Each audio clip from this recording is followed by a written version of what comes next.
airwaves. Welcome back to Chaos on the Road. It's me. It's the GOC taking you along for the ride once again. Let's check in with Fight Nation, Busted Open Radio, the IWC, that pencil neck LaGreca, and the new show with Natty Hart.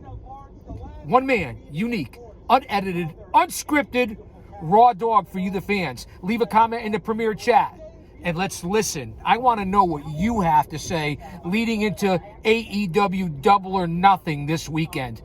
And the WWE, because it's me, it's the GOC. Let's listen in.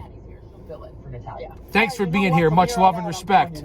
Stay mentally, emotionally, physically, and spiritually fit. If he's for us, no one could be against us. And thanks for putting up with all the last dozen or so videos and shows, because this is a show. It's not a fucking podcast. Thanks for putting up with being with me on the road. I really appreciate it. Go back. I just uploaded episode number 600 of Chaos Corner. Put that in your pipe and smoke it. Episode 600 of Chaos Corner.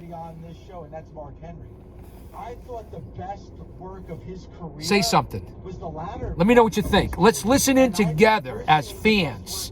As Marks. That's right. I said it, Marks. 2025. So I'm excited for what you're going to bring to the Busted Open team.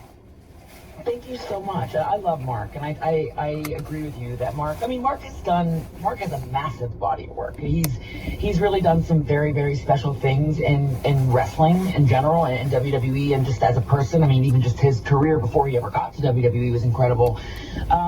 For me, one of the big reasons why I wanted to do this show was because so much of my career spent in WWE, it's been over 18 years, I feel like I always played everything very, very safe. And I made a career out of just being extremely safe and trying to please everyone. And I think it stemmed from growing up with, everybody knows I've grown up in a big wrestling family. My dad had a very cool career. He's a WWE Hall of Famer, but he had a lot of volatility in his career. So for me, I think very true. Being in WWE for as long as I have, I've spent most of it trying to make sure that I was perfect, trying to say all the right things, do all the right things. I'm like literally, if you look up people pleaser in the dictionary, that has been me. So for me, this show has been a huge risk for me and a chance for me and a way for me to step out and go. It's really important to be able to speak your mind and to have a voice and to be able to, sometimes the things that you're going to say, not everybody's going to agree with them. And I was like, the last 6 months, I've taken some really great risks, and they've really paid off, and they've been very calculated risks.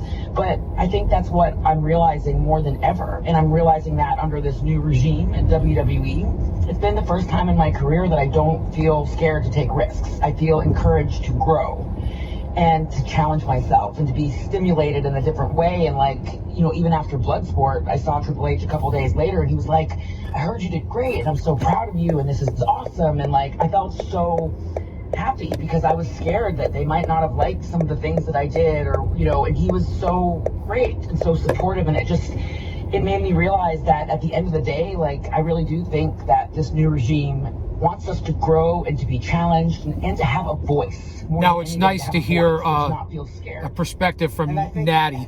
Talk about longevity.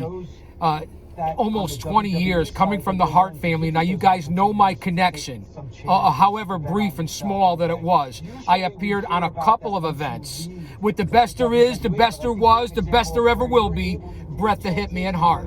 And he let me pick his brain. And he came back to the locker room to talk to the boys and give every one of the workers and talent his time, and shook hands with everybody.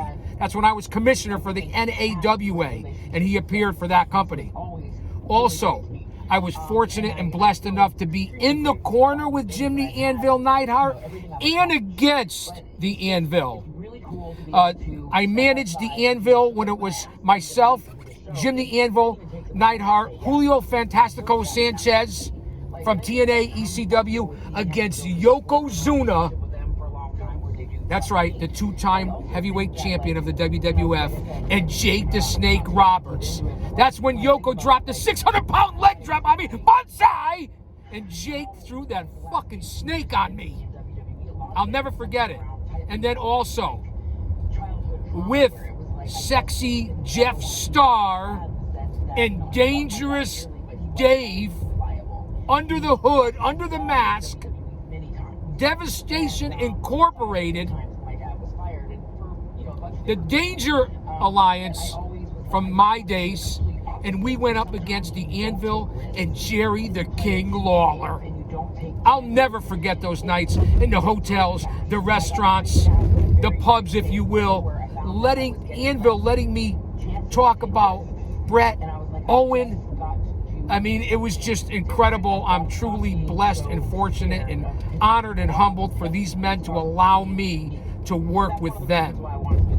It really was incredible. So I just wanted to give my connection with the Hart Foundation, seeing that Natty Hart is on here and now has a new show on Fight Nation Busted Open with LaGreca. They're trying to go 24/7. Who knew? A 24-hour channel about pro wrestling. I had that idea back in the early 90s, started doing my broadcasting on cable access and local community TV in 1991. Let that sink in. Let that marinate. Let's get back to the conversation. I don't want to keep stepping on them. I'll be back during commercial break. Let's listen in. Again, let me know what you think of the content, the channel. I really appreciate you guys. This is a temporary distraction and a stress reliever for me. The GOC. He made whoever he was in the ring with shine and look good as possible. You know, Natty, you fall into that trap as well. You're so good, and you've said it on this show. Like, where would Charlotte be if it wasn't for Natalya? You could say that about a lot of WWE superstars. Well, and that's why I said that about Charlotte, is because A, she's a close friend of mine. I respect her greatly. I love her. And even writing my book, I realized like some of the best moments of my career were with her. She's actually a pretty big part of my book, and a turning point in the story. But she is looked at as, she's a 14-time women's champion, and she really is one of the greatest female wrestlers in the world. But had Charlotte not had somebody like me in her early years, which are very, very impressionable years, had she not had somebody like me to do what we did together, granted she was part of the match too, she did amazing, but when you're brand new, you need someone that's not scared, not afraid, not scared to help you, not threatened that you're going to take, a lot of people when somebody new is coming in, they can get just human nature. They can get threatened. They can feel like, oh, this person's going to take my spot. I was just going to say that. I saw a new girl. That's what you get on this channel as an insider. Because I was like, on my 40-year journey in this industry, and my 30-year, I guess you can call it career, as a pro wrestling manager. Who took the fucking bumps? Came out 2 and 3 times a night on any show that I was involved in. The most notorious manager in pro wrestling at the time. That's just the way I see it. So let me start us each. I'm talking over Natty. Like, he pulls up this triple threat that Nick and Cesaro the 3 of them had in England, and it's just, he pulls it up. I'm loud, aren't I? It's the Italian in me. One of my absolute favorite people that I've ever been in the ring with. He's one of the best wrestlers on the planet. But the thing is that, like, I look at Bret Hart. I hope you're doing well, Austin. Biased. He's my uncle, this, that, and everything else. Tribal Queen, I acknowledge you, and I hope you're here. If you're watching on the replay, leave a comment. And again, hit that like button. It's free. Subscribe. It's free. It's not that there's not other really Are you with me, Austin Nance? There, but Bret prided himself on, like, let's make this match incredible. Hooligan? So you have to put Otis, true leaders, Scripps, don't just think about how am I Mid-Mo, Smart, they think about Funny how Rob, we can baby, tell the best Future, story. And Kratos. My favorite matches, Are you my guys best here stories right have been now? Matches that I've lost. So it's not about winning. It's about. Shout out to Mama story. Scripps. I think I said Is Scripps there as a well. match, Look and at that, now you man. brought it up, Talk this is about getting best the thing to rub get into, from the GOC. What you think of with your career. I hope what my you're gonna boys do over at the with Wrestling this Council, radio. Comic Book Bob, Is there one Hollywood, match for and you here's that's Johnny are above doing everything well else? as well. Well, I've had like close to 2,000 matches. Let's get back to Fight Nation. It's I apologize, man. This is what I do. You guys know this is what I do. I go on and on and on and on. Lord, I was born a rambling man, trying to make a living and doing the best I can. On the road again. I can't wait to get on the road again. Like it's just in her. I've been living down and all around. I can't wait to get on the road again. I think the Charlotte match at the 2014 takeover, I read it in the book because there was something going on in my life personally that was really traumatic, and I remember thinking like that match ended up being such an outlet for me and such an important outlet for me. I just poured my soul into that match, following all the rules of the road. She had just lost her brother, so it was just like a really healing match for both of us that I love it so much. It really connected us like for the rest of our lives. Like she's one of my wrestling soulmates. Bringing up Charlotte, and if you listen to this show probably more than 5 minutes, you know what a big fan I am of Charlotte. And a lot of people don't like Charlotte Flair. Crowds can be fickle. The girl can work. Ryan Danielson Let's face it. Say what you want about her personality and how she gets pushed. It's not on her. The company pushes her. She's almost so good that people are going to turn on her at some point because what she brings each and every time she steps into the ring. Were you kind of surprised how the fans reacted to Charlotte after winning the Royal Rumble leading into WrestleMania 41?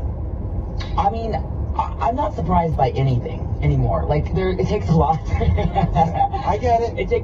It takes a lot to surprise me because that's the cool thing, honestly, about being a performer on a live show. I mean, Raw is the longest running episodic TV show in history. SmackDown is number 2. Nothing has been on the air longer than what we do in WWE is unprecedented, especially through a pandemic.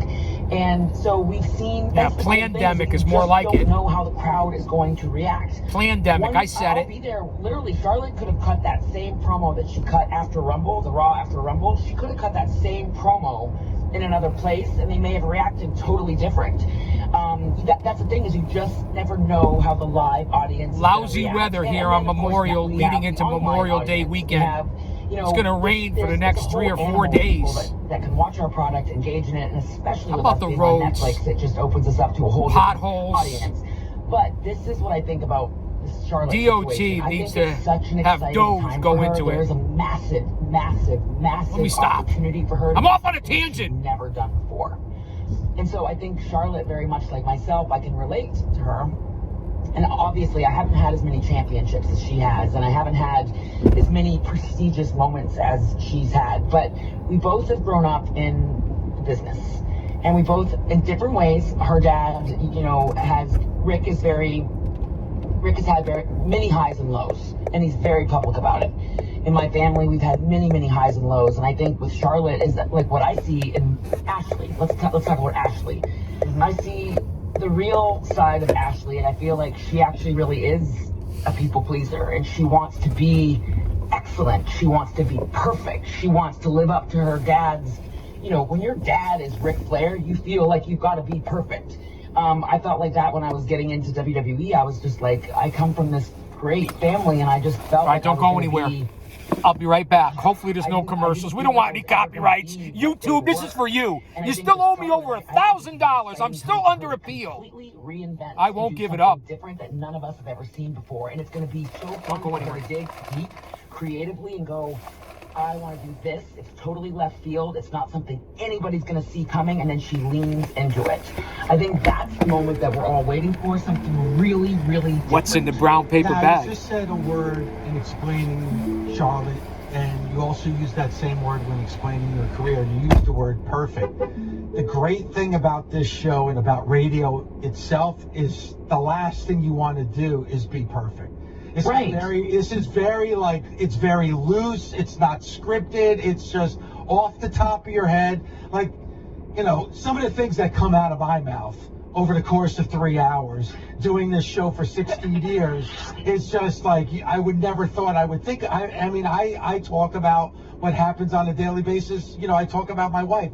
I love the relationship that I have with the Busted Open Nation, whether they love me, whether they hate me, whether they agree or whether they disagree.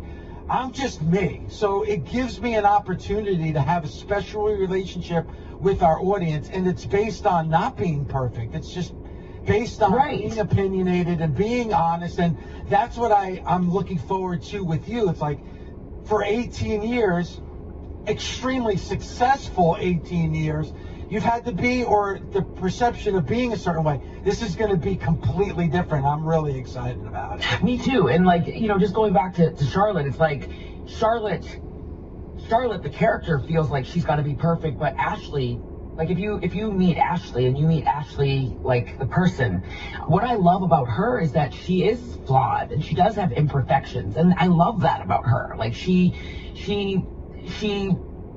really like has a big heart, and so like part of me there's a part of me that just wants her to dip in for a new character. I want her to dip into like Ashley. I want to see Ashley a little more than Charlotte, because I think we've seen so much of the Queen, and the Queen has just always reigned victorious, and I think like there's just this whole new side of her that's exciting. Yeah, I'm excited about it too, and I'm excited to dive in deeper with you here. A lot to talk about coming off of Monday Night Raw. You had a big match, Money in the Bank qualifying match. Also, we had the unfortunate incident with Zoe Stark. I really want to get your take on both those things. That was a crazy injury with Zoe Stark doing that missile drop kick from the top rope on Raw. I believe it was on Raw, not on SmackDown. She was too far away. The other worker wasn't close enough. She should have seen that and judged the distance. Nobody's perfect. Things happen in the ring. But that's when I get pissed off, when people say, oh, wrestling's fake. It's predetermined. There's no off season. Go out there and you perform in the ring. And the physicality that demands on the men and the women.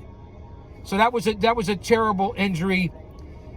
Again, no one really to blame, but she was too far away. And I think she saw it when she's on the top rope, and when the other worker's so far away, and you know you're not going to make that distance on a missile drop kick. That's why the injury happened. So let's hope she recovers. All right, guys, hold on, because we're going for a ride. We're going way up the mountain. We got to get back to the cave, the Chaos Cave. Hold on, everybody, hold on. Here we go. So, guys and gals, because you know almost 40% of my audience here on the channel is female. So why you single guys aren't here hanging out on Guardian of Chaos, the YouTube channel? An episodic YouTube adventure, let's be honest. An extravaganza, a bonanza. I don't know what the fuck you're doing by not being here. Not to mention, with my connection and being a fan just like you guys, because we're no different, you're better off when you walk out of here than when you fucking walked in. And I apologize for the cussing. I get carried away with the F-bombs.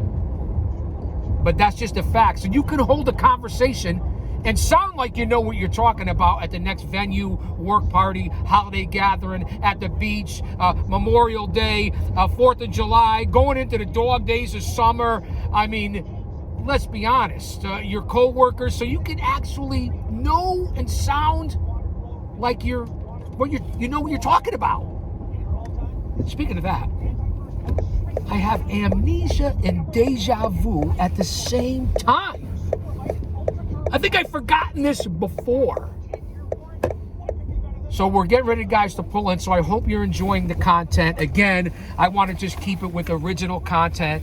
I want to continue to take you guys with me on the road. I'm not distracted. I'm following all the rules. We will get back down to the bunker at Chaos Corner. I have a lot going on.